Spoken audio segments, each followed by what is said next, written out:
اعوذ باللہ من الشیطان الرجیم بسم اللہ الرحمن الرحیم السلام علیکم ورحمۃ اللہ وبرکاتہ۔ معزز سامعین، امید کرتا ہوں کہ آپ خیریت سے ہوں گے۔ دعا کرتا ہوں کہ اللہ تعالیٰ آپ کو سلامت رکھے۔ سامعین، آج کی اس ویڈیو میں جمال القرآن کا چوتھا لمحہ یعنی چوتھا سبق پڑھیں گے۔ سامعین، اس سبق کے اندر ہم آپ کو مخارج کی تعریف، حروف مدہ کی تعریف اور پہلا مخرج یعنی پہلا مخرج کن حروف کے اندر پایا جاتا ہے وہ، اور مخارج کی تعداد کے بارے میں بتائیں گے کہ کل مخارج کتنے ہیں۔ سبق شروع کرنے سے پہلے ایک بات عرض کرتا جاؤں کہ اگر آپ میں سے کوئی بھی شخص ہم سے آن لائن قرآن مجید پڑھنا چاہے تو ہمارا نمبر سکرین پر موجود ہے، آپ اس نمبر پہ رابطہ کر سکتے ہیں۔ اگر کسی نے ہمارے چینل کو سبسکرائب نہیں کیا تو ہمارے چینل کو سبسکرائب بھی کر لیں تاکہ آنے والی ہر ویڈیو آپ تک بر وقت پہنچتی رہے۔ تو آئیے سبق کی طرف چلتے ہیں۔ چوتھا لمحہ، تجوید کی اصطلاح میں سبق کی جگہ لمحے کا لفظ استعمال کیا جاتا ہے تو اس کو چوتھا لمحہ بولیں گے۔ ہماری اصطلاح میں یوں سمجھیں کہ چوتھا سبق پڑھ رہے ہیں ہم۔ تو اس چوتھے سبق کے اندر مخارج کی تعریف پہلے بیان کی گئی ہے کہ جن موقعوں سے حروف ادا ہوتے ہیں ان کو مخارج کہتے ہیں، اور آگے ان کی تعداد، اور یہ مخارج 17 ہیں۔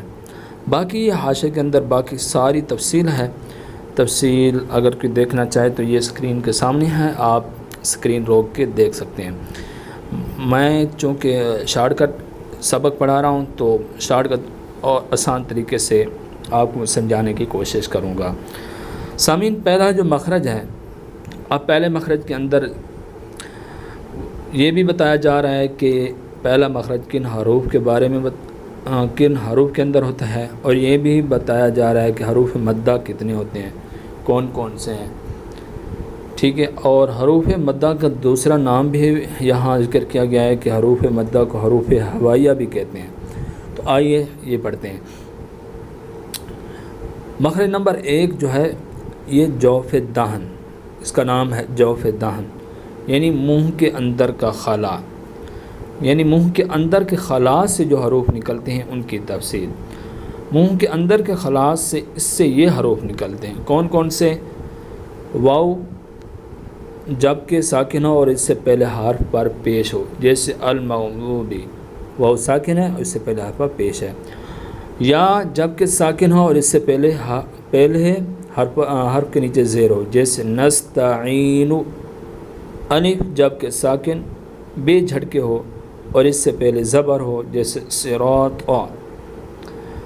اور ساکن بے جھٹکے اس لیے کہا۔ یہاں پھر ایک اور بات کا ذکر ہے کہ جس الف کے اوپر جزم، زبر، زیر پیش ہوگی تو وہ الف نہیں رہے گا بلکہ اس کو حمزہ پڑھا جائے گا، اس لیے کہا کہ زبر زیر پیش والا اور اس طرح ساکن جھٹکے والا حمزہ ہوتا ہے، الف نہیں ہوتا، اگرچہ عام لوگ اس کو بھی الف کہتے ہیں۔ جیسے الحمد کے شروع میں جو الف ہے یا بأسن کے بیچ میں جو الف ہے یہ واقع میں حمزہ ہے، اور اس تمام کتاب میں ایسے دونوں الف کو حمزہ ہی کہا جائے گا، یاد رکھنا۔ اور جس الف اور جس واو اور جس یا کا ابھی اوپر ذکر ہوا ہے ان کو حروف مدہ اور حروف ہوائیہ بھی کہتے ہیں، جیسے کہ میں نے اوپر ذکر کیا ہے کہ ان کا دوسرا نام حروف ہوائیہ بھی ہے۔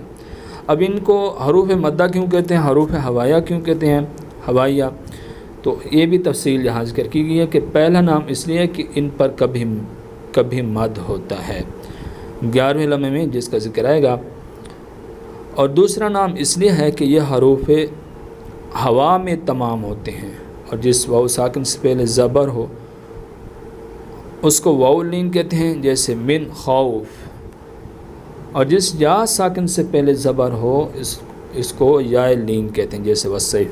یہاں سے 2 اور حروف کا ذکر کیا گیا ہے، یعنی واو لین اور یا لین، ان کی پہچان بھی بتا دی گئی کہ دونوں کے پیچھے والے حرف کے اوپر زبر ہوگی، جبکہ واو مدہ کے پیچھے والے حرف کے اوپر پیش تھا یا مدہ کے پیچھے والے حرف کے نیچے زیر تھی، لیکن اگر دونوں کے پیچھے زبر ہوگی تو وہ حروف لین ہوں گے۔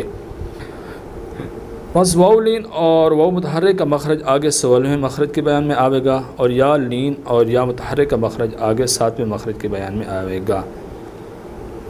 تو امید کرتا ہوں کہ آپ کو پہلا مخرج سمجھ آگے ہوگا۔ کل سے انشاءاللہ اگلی جو ویڈیو ہوگی ہماری مخرج نمبر 2 اور 3 کے بارے میں ہوگی، یا شاید چوتھا مخرج بھی ساتھ پڑھ لیں۔ جی 4 مخرج انشاءاللہ اگلی ویڈیو میں پڑھائیں گے۔ اس آج کی ویڈیو کے اندر جو آپ کے ذہن میں کوئی سوال پیدا ہو رہا ہو تو آپ سوال کر سکتے ہیں، سوال پوچھ سکتے ہیں۔ مجھے اپنی دعاؤں میں یاد رکھنا۔ السلام علیکم ورحمۃ اللہ وبرکاتہ۔